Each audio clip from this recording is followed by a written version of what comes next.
Welcome to our free webinar that is conducted on the AVID Media Composer 2022.7. So here are a couple of things that I just need to give you up front. This webinar is intended for users who are either novices or they have been using AVID Media Composer for a while, but they want to learn some shortcuts, some tricks, some gimmicks, some cool things, and I will address them. So let's start with right away with a preset sequence that we put together.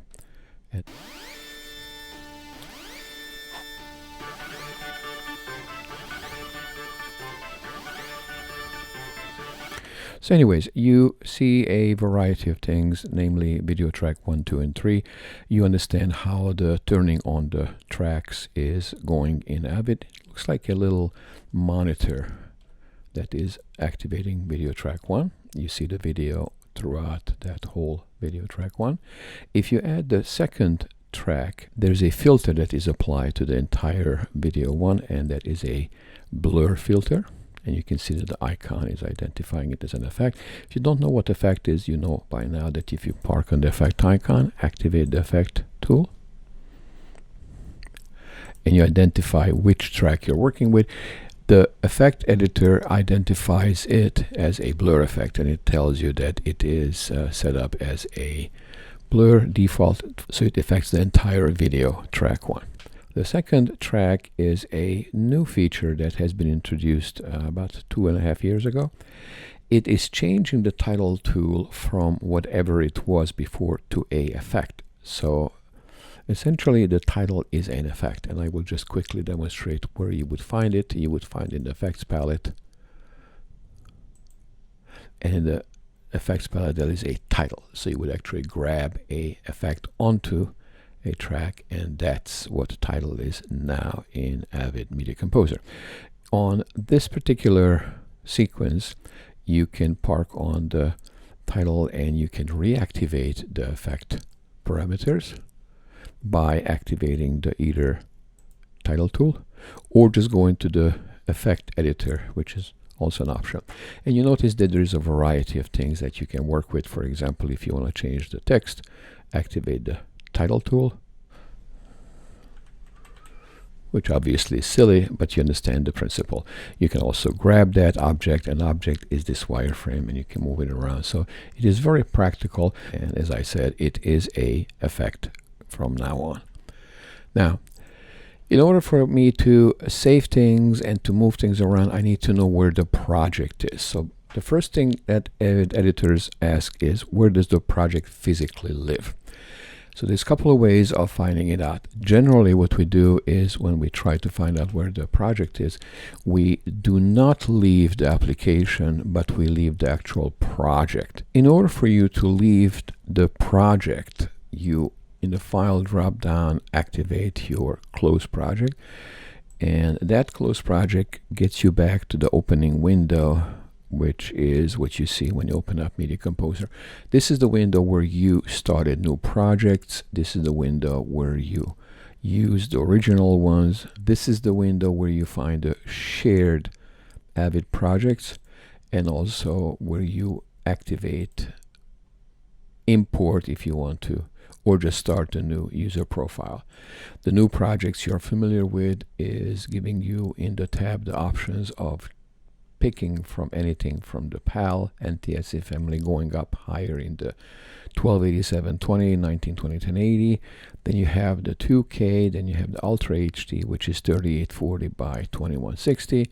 Then you have the 4 flavors of the 4K, 8K, and 16K, and obviously the customizers. So this is something that you can learn in other YouTube webinars or YouTube demonstrations, but what I'm looking for is finding out where the existing project is, and if I want to switch from that existing project someplace else, I'll physically just either click on the icon that represents that project and double click open it up, or on the bottom right hand corner open it up.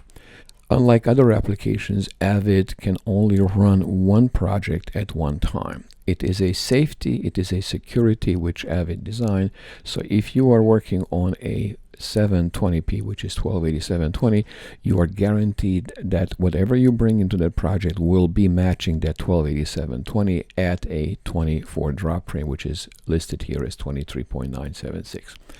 So if you want to bring in material from other projects, you would have to open up bins. And this is where the whole question of what is a bin, what is a folder, is going to be explained more in detail. Let me just get back into the project that I started off as a demonstration. So left double clicking should put me back. And here is the first question I'm asking. And this is a very valid question for anybody who wants to save, backup, move, copy material. By definition, AVID Media Composer is using a bin concept to store the material that it deals with, namely the clips or the sequences or preset template effects and music. I also have some quick transitions that I built earlier. So essentially, the bin is the smallest entity. Now you can see that the bin also lives inside a folder, and the folder can contain subfolders if you want to. Quick shortcut, right click, drop down, create a new folder. I'm going to call it all the other stuff. And you notice that folder is able to get into inside a folder, so I can have a subfolder. Essentially, the folder is a larger storage environment compared to the bin. Now, the benefit of having a bin and using a bin is the following. If you have a environment, like in this case, I have all my sequences in a bin, and let's call it the MC July webinar sequence. Inside that bin are 4 separate stories that I put together, and these are all for the demonstration. If you want to keep the bin inside the project, you can keep it. If you want to copy it, move it, delete it, share it with people, here are a couple of ways of doing that. So if I want to find out where a bin lives, I can right click on it. The drop down gives me an option of reveal file, and the reveal file identifies that my computer primary contains that particular bin. Users, shared, AVID Media Composer, shared projects, webinar, and that is the webinar sequences. That is a small 3.6 megabyte file that I can copy, paste, move around, and we'll talk about how that would be beneficial to you. Before we get to the point, let's just run through a couple of things that are essential to understand how Media Composer can be started. When I say started, this is what I mean by that. Command S is going to save everything I have up to this point, and now Command Q, Control Q on the Windows, leaves the application and leaves the project. Those are 2 different concepts. So let's open up the software by left double clicking on the AVID Media Composer dock. On the Macintosh we have the dock. When the dock icon is activated, the Media Composer goes through a process of startup, and it identifies itself as in this case, 2022.7. It loads all the plugins. Essentially, it is sending out a message to all the components that are plugged into that computer system, letting them know that it will be used or they will be used. So when Media Composer opens up, this is the opening window. We saw this earlier. This presumes that application is ready, and now you can pick which project to open up. So if I want to open up a different project, double click on it, opens it, and it switches from whatever we had earlier onto a different one. If the media is connected, and if the project is connected to the media, the result should be the following. I do have information that some stories are put together, or I can look at some footage that is part of that project. Now, remember, just earlier we went into identifying the way to leave the project, switch projects, close the project, and let's go back again into the 110 parkour. So the switching of the project is very easy. Now, if you quit Command Q, you know that you're quitting the application that quits the project. So what I'm showing you now is a backdoor opening the project. If we know where the project lives, let's say that we do. And in this case, we know that it is in the users, in the shared, in the Media Composer, inside the shared project. And inside the shared project, there is the name that we just saw earlier, and that was labeled MC110 parkour instructor. Now, this is actually project, the folder. That's the metadata. That is the project. How much space did it use up? Let's find out. It's about 14.4 megabytes. Not a lot. You can save this whole thing by saying, hey, Option, drag it down. So now the metadata for the project is moved on a desktop in this case. You can move it to a drive, external, take it with you. Point is that if you are working for someone, it is not a bad idea to always back it up, just in case you go on vacation, go on the weekend, somebody messes up your stuff, so you can have a backup of it. So let me kill that. So that's one way of backing up a project.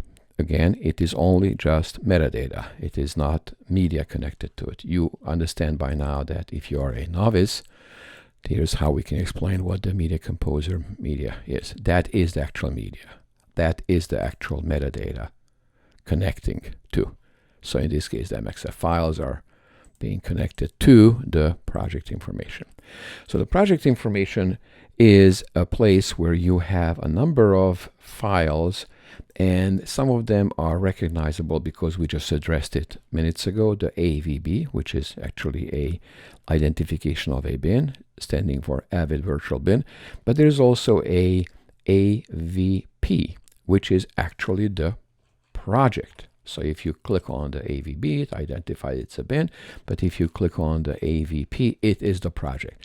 Therefore, if you want to open up the project not by application and then the project, you can left double click on it. If you know where the project lives, in this case we know where it is. Inside that folder we found the AVP, and now Media Composer opens. The only thing that should happen is the opening window of Media Composer doesn't show up anymore. It bypasses that, so you are saving one step. If everything works as it should, that is a time saver. Now, let's do quick editing, because this is something that you as an editor did earlier in your career if you worked on different platform when you came over to AVID, or if you're a total novice to AVID. You need to learn how editing functions. So what I'm going to do is look for a preset story, precut story that is in my sequences, and I'm going to call it O2, put it into the timeline, and I will duplicate it by simply saying to the computer, well, I don't have voice recognition yet. That would be cool, right? The fastest way to duplicate a sequence is click on it, and Command D, Control D duplicates it. And I will call it for you only. So now I have a duplicate sequence that I named for you only. Double clicking puts it into the timeline, and let me clear out the source in the meantime. I will take off the pictures, I will take off the video by taking off that entire track. Go to the beginning, type in I, mark in, O out, and lift out all the information that is in there. So now I have a musical bed. Now, some editors like to have the waveforms visible, and in order for you to see the waveform, the setting should be activated by track control panels. Open up the track control panel. Here it is, the waveforms. The waveforms are really practical because you know where you are, the beats, so you can actually park on a beat. So here, what is being seen?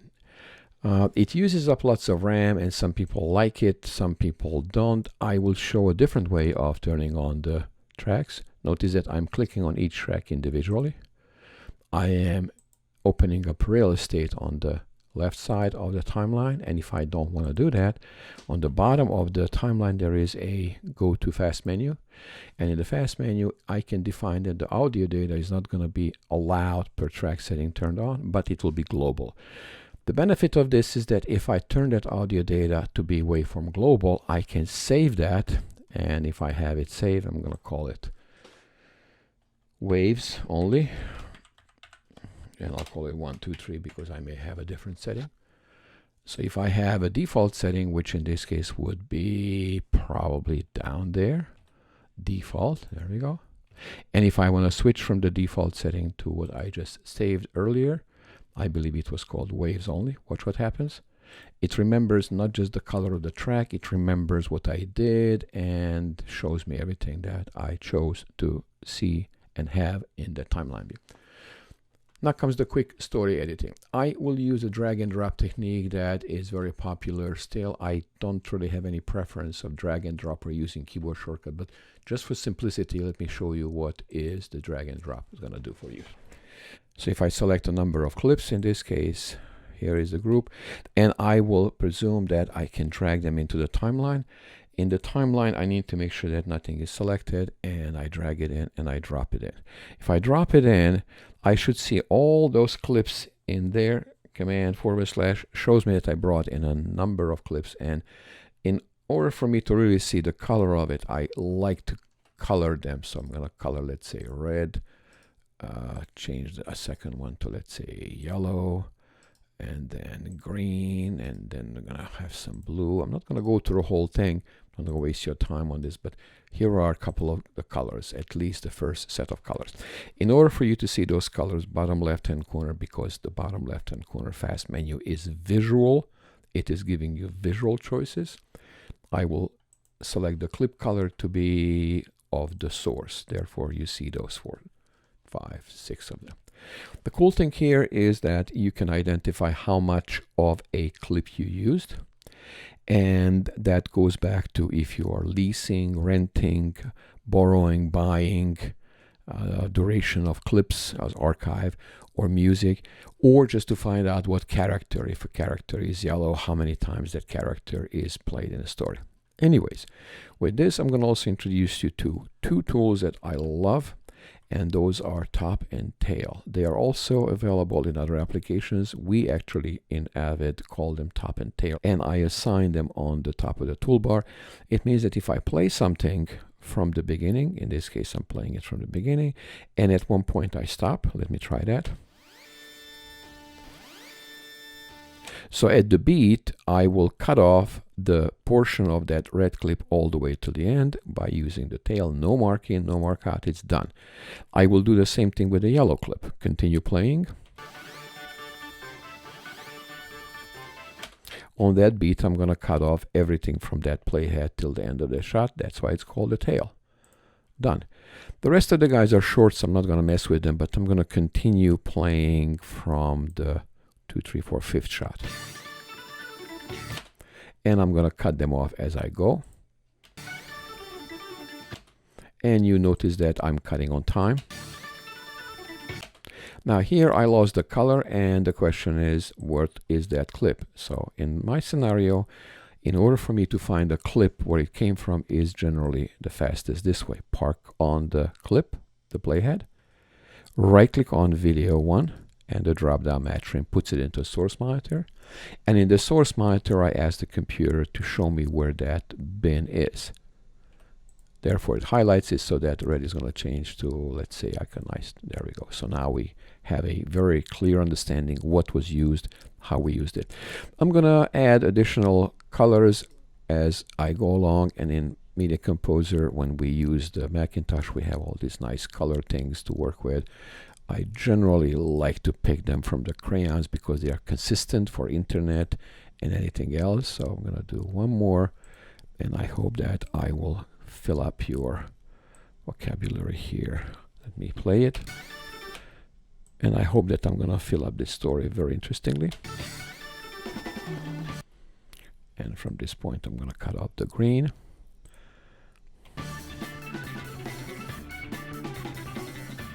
Now in this case, I have a clip that I need more of. Presumption is that I know that there is more of. And if I don't, remember we did it earlier, we parked on the clip, we right click on the V1, match frame it, and notice that, we only used a section of it. So we can actually extend before or after. So in this case, I'm going to go before, go into trim mode, left to right. Lasso identifies the trim. Going to the left side, and I'm going to go play backwards real time as opposed to go frame by frame or in multiple frames. If I play backwards, it is my J button. Watch what happens to the video. It is a live trimming, which nobody has. Other applications have JKL trimming. This is actually JKL trimming, but they don't have it live. They have to refresh and then it stops. So in this case, I'm going to cut off the last section and tail, and I have now something to work with. The scenario that I am now finishing off is, let's say these colors will be different and that color, and I have one last one. Let's say that's one, I don't know. So the question comes up now, if you would like to add a effect, and this is where AVID does very well with this. If you park in the transition between a cut, it is now giving you a choice where you can add a horizontal. We call it transitional effect. The default transitional effect is a dissolve, and there's a whole bunch of them that we have set up. I'm going to do a dip to color just for fun. By definition, a dip to color is dipping to black. And if I type in a number 1, 2, it's going to be 12 frames long. Let's check it out. And you can see that it dips to that color. Now, if someone says they want to dip it to different color, like red, green, blue, white, it doesn't matter. Even white is a color, and we'll talk about that just in a moment. So you park on the transition, go into the effect editor, which is this icon. And in the effect icon activation, the dip to color shows up and identifies itself as a dip to color. You change the color by double clicking on the background color. Let's say change it to nice soft cyan. And we talked about the color. If you have the same amount of red, which is 255, same amount of green, same amount of blue, it is white. Therefore, that's why I said earlier that white is a color in digital. In this case, I don't need to do that. I'm going to have the green and blue, which creates cyan. By definition, it's a pure cyan. So I have a nice pure cyan dissolve. I'm going to explain how you can save that. So I have a bin already created called Quick Transitions.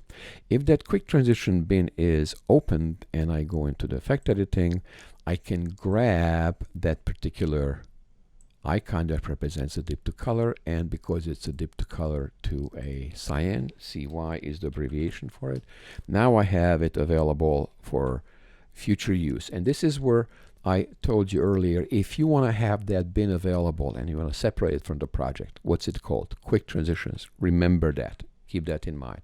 I'm going to have my desktop minimized, and I'm going to open up the tool that is looking for the quick transitions. So right click on it, reveal the file. As in the past, we found it user, shared, Media Composer, shared projects, and it is living in the webinar July, and it's called Quick Transitions. This Quick Transitions bin can be taken out by holding Option Alt on the Windows, and I can send it to myself as an email attachment, and it is using up about how much? Using up about, in this case, 78 kilobytes on disk. That's metadata. That's absolutely really, really cool to work with. How so? You can put on your USB card, SD card, anything that is storable, or I've seen people store it in the cloud, so if they travel, you can always access them. Now, these are all presets, and you notice that it has a specific name. The specificity of the name is important. Specificity. It means that it has to be exactly that name, Quick Transitions, if you want to use the tool that I'm now working on. I'm going to mark in and out. I put a blanket on this timeline, and all the transitions that I have put a blanket on will now get this particular effect, namely the dip to color cyan. How? The drop down in the Quick Transitions shows me default transitions, but it also shows me a whole bunch of effects that are below the line. Those effects are the ones that show up if you have put them in the Quick Transitions. If I change the name of Quick Transitions to something else, let's just call it 111. Watch how the name is different. Command that saves it so the computer refreshes it. Next time I want to do the blanket, mark in, mark out, and I want to apply an effect to all of those transitions under that blanket. Where did those presets go? Oh, I renamed the bin to something else, Quick Transitions. They still show up in the effects palette. They would show up as Quick Transitions, okay? But they will not be usable for the blanket. So for the blanket to use it, I need to make sure that I call them back, and I name it as I just did, 1, 2, 3 off. Quick Transitions. It's plural, get the spelling right. And if you reactivate the Quick Transition, you now see those guys available. And I wanted to have the cyan to all of them. Therefore, I will add that transition specific color, specific name, to all transitions that are under the blanket into out. And I don't need to render them in AVID. If the system is fast enough and you have enough RAM, you should be able to play them real time. Let's play out a couple of these guys, and I'm going to make it full screen. Command Shift F, full screen.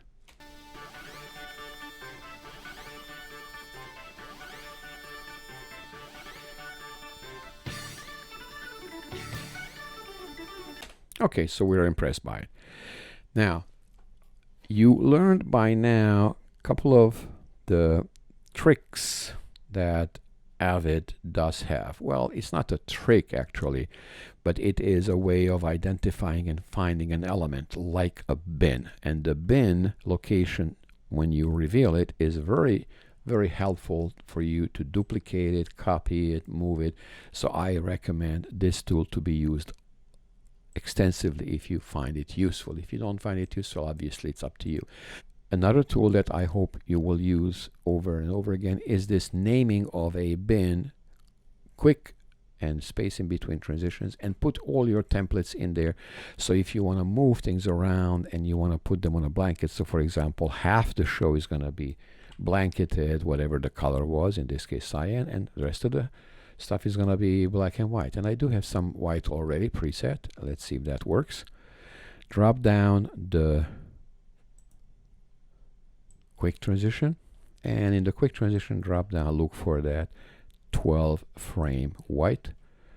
All of them, meaning all of those edits, will be affected. And if I apply them, there we go. So I have some cyan, 1, 2, and then I have the white.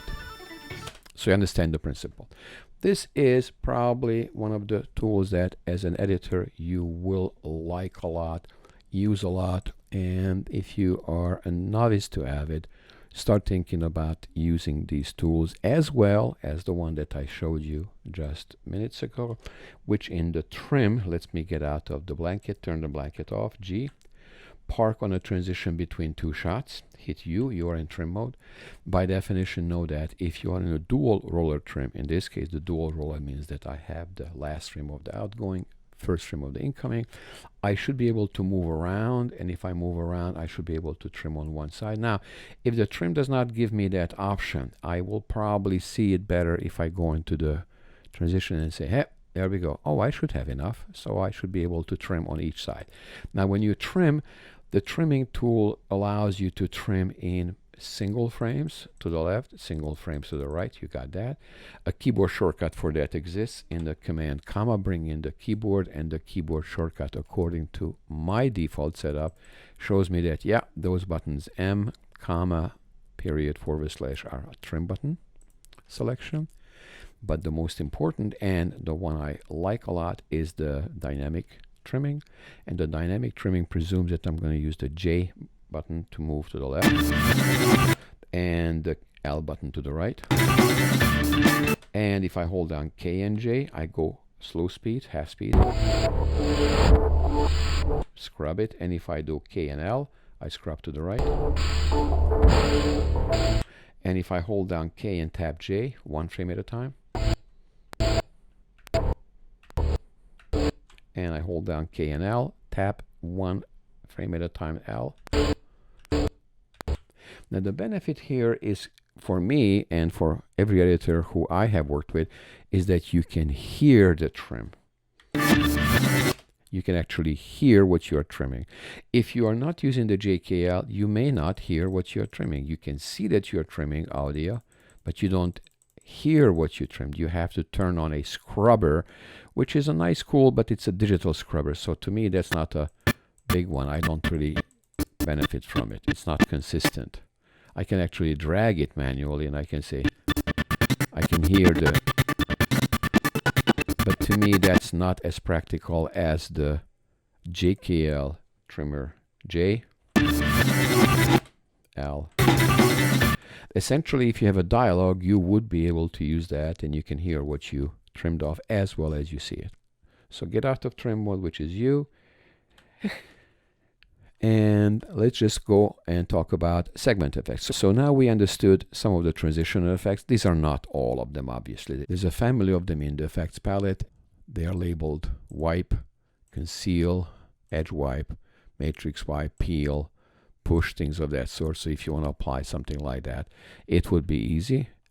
And I can drag an effect that is going to be different. To move along, let's go and talk about the segment effects. I don't remember where I left the sequence, so if you don't remember, this is always a good tool to go to. Show me where the sequence lives. Find bin. So it finds the bin, it identifies it, and it highlights it. Oh, that's the one that I named for you only. Let's talk about the segment effects. The segment effects in AVID are very practical, and they have a very easy way of being manipulated. So for example, I would like to have the third shot set up in such a way where the guy doesn't jump in from the right side, he jumps in from the left side. In the family of effects, the effect family that does this for me is the image family, and I have a simple flop applied to that shot. And I can see that 180 degrees is a different angle. I can also go silly and select a whole bunch of clips. Let's do that by selecting clip 1, 2, 3. These are all normal clips. And just for silliness, double-clicking on the flop, you can see that all 3 of them are now flopped. The tool that here I'm applying is applying one effect per segment.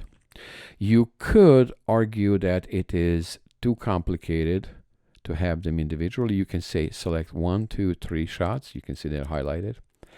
And holding down Option, double-click on the flip. Now you put a blanket on all 3 of them. The question is, what happened to the clips? I don't see the cuts. Well, this is where the concept of the next level of the effects is called the nested effects. Double-clicking on it, there we go. That's where the clips are. So you have 1, 2, and 3, and we put a blanket on those 3.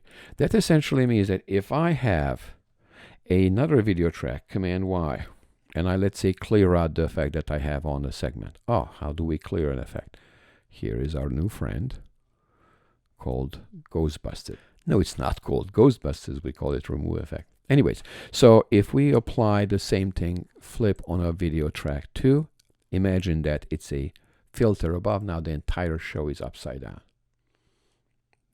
That is a cool way to manipulate things, and in this case I will get a color effect applied to the second layer.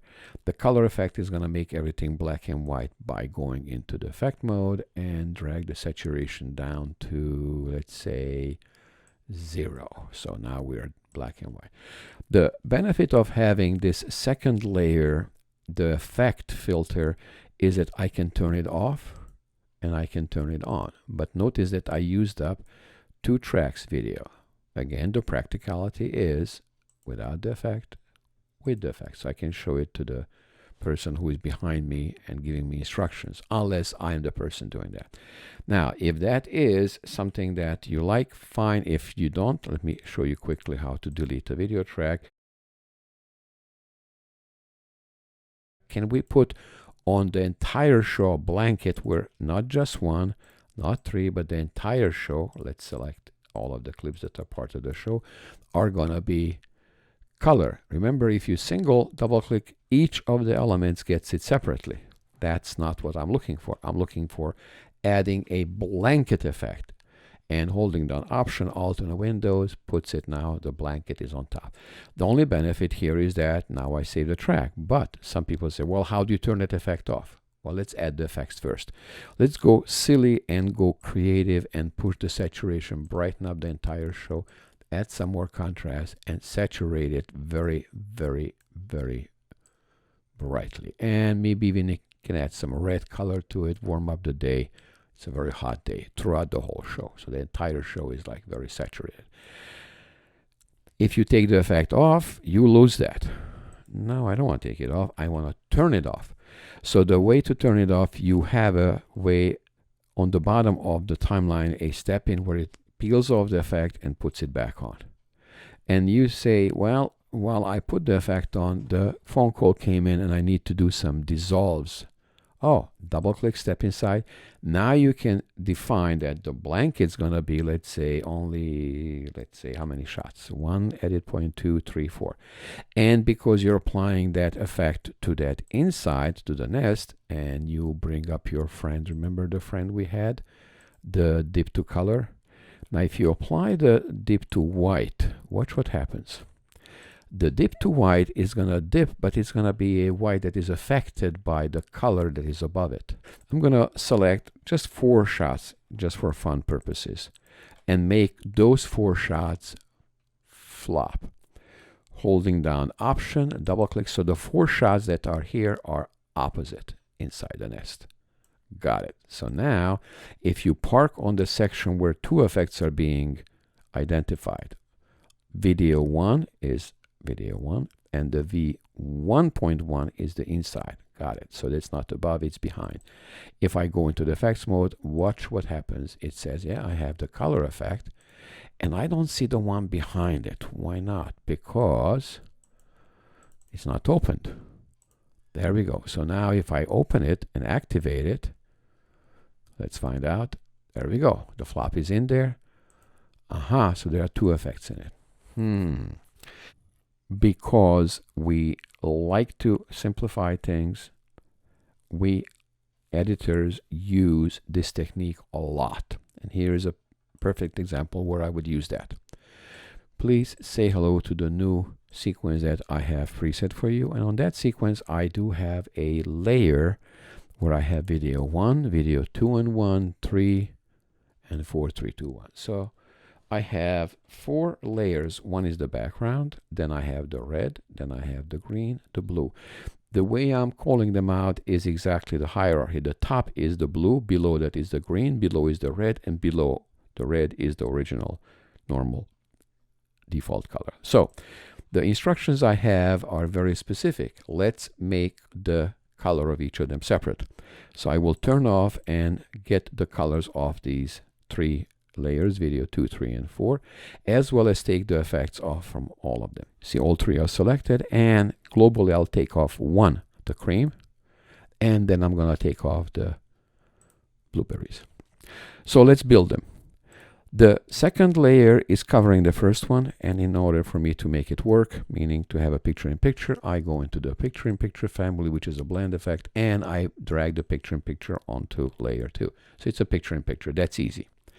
On the next one, I'll do the same thing, but this is too time-consuming. So my suggestion would be, if you want to apply the same effect to all 3 of them, highlight them all 3, and double-click on the picture-in-picture. So now you have 3 picture-in-pictures on top of each other. You don't see it because layer 1, soloing it, layer 2, layer 3, layer 4. Aha, they are on top of each other, that's why. So I'm going to move them individually very, very simply by parking on one of them. Go into effects mode, and in effects mode, I just move one of those guys upper right-hand corner because it's solo. There we go. Now it shows things. Because I want to make sure that it is wireframed, I add a border to it, and I'm going to call this border a red border. Double-click, make it red. So this is a red border. If you don't see it, it's because the width of the border is not. That's going to be the red one. So that one is done. The second one is in the middle. That's fine. Affecting it. Opening up the effect mode, and that's what's going to be the green one. So if I add the width of that, double click, here's the green, and it's going to be the red green. I don't see it because the width is not assigned. There we go, that's the green one. Go 1 layer below that. Open up the effect mode, and in this case, I'm going to move that to the left a little bit. Which one? The one that is below. There we go. So now that's going to be the red, green, and blue. The blue is going to be the below one. The below one. It's not the below one. That's on video track 2. And here is the width. So now the producer or the producers above my pay grade want to have the red wireframed turned red, the green green, and the blue blue. So I am understanding that, yes, if I go into the effects family, I just earlier in this session showed you that the image family has a whole bunch of things. So if I now want to apply a color to that particular red one, I hold down Option and drag the color effect and put it onto the top. Okay, so on the top I see it, but it didn't do anything color. How come? Well, I need to adjust the color. Go into effects mode, and I want to make it red. Generally, the red is easy to do if you bring the saturation down, make it black and white, and you push the red, generally. And I push the red, and for some reason, everything is red. Because the red effect is on top of everybody, affects everybody below. That is why you and I will now learn a very interesting technique that you step inside the nest and you apply to the footage that is inside the nest, not on the top. So one more time, the color will be taken off of the top layer. In this case, you make sure that it is just that layer. There we go. Take that color off. And now step inside that layer, just that one, not multiple ones, just the one layer, and drag the color effect inside. And if you inside drag that color effect and you follow what I just did earlier, bring the saturation down and just make the inside red. There we go. So now we have an understanding of what a nesting does. I will do the same thing for the green track. Step inside, drag the color, drag the color, activate it, make sure that the inside is going to be green.